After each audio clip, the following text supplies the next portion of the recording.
China's top political advisory body, the Chinese People's Political Consultative Conference, or CPPCC, has opened its annual session. This marks the first annual session of the newly selected 14th CPPCC, which has begun their 5-year term as national political advisors. President Xi Jinping and other Chinese leaders attended the opening meeting held at the Great Hall of the People. Over the next week, members of the CPPCC will submit proposals on significant issues concerning China's future. They will also elect the chairman and other leading officials of the 14th CPPCC National Committee.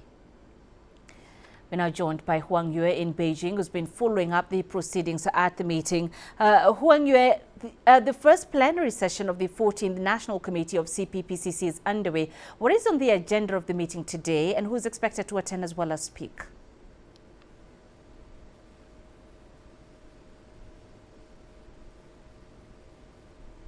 Yes, the first plenary session of the 14th CPPCC National Committee has kicked off here in Beijing this afternoon.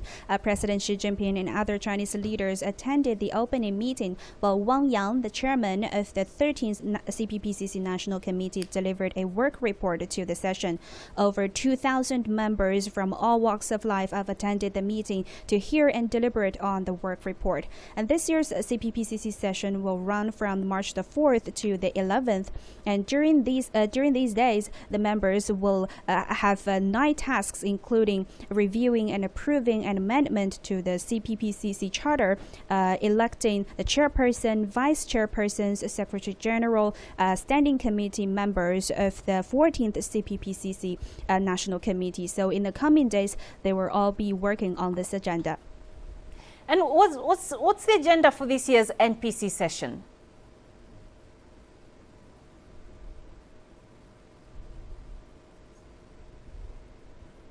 Yes, the first plenary session of this year, the 14th National People's Congress, or NPC, will start tomorrow morning in Beijing, and this year's session will run from March the 5th to the 13th. And, this is the first session of the 14th NPC, and during the session, earlier a press conference for the session has been held here in Beijing, and the spokesperson has briefed the media on the agenda of this year's session, such as reviewing a series of reports, including a government report and the draft plan for the national social and economic development for 2023.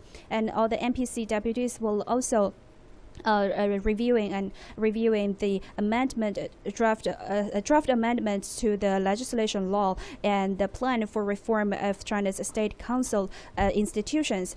And the session will also elect and decide on the members of China's state organs. Finally, what are the highlights of the spokesperson's presser earlier today?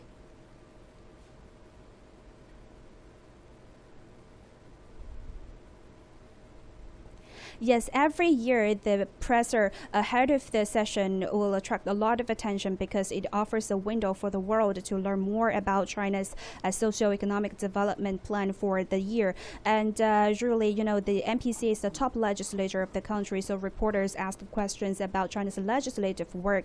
And international reporters are always concerned about China's defense budget, bilateral relations with other countries, and policies affecting foreign businesses. So when answering questions about whether China is going to increase its defense budget this year, the spokesperson said that China's defense spending as a share of the GDP has been kept stable for many years, and it's lower than the world average level, and its increase is appropriate and reasonable. This year also marks the 10th anniversary of the Belt and Road Initiative. So when answering the question whether the BRI has increased the African countries' debt burden, the spokesperson said that China is not the largest creditor to African countries, as the data from the World Bank shows that over 3/4 of the debt are from the multilateral financial institutions and commercial creditors. And the spokesperson also stressed that China never seek any selfish political gains by carrying out the Belt and Road cooperation, and China is always committed to helping the African countries to ease the debt burden.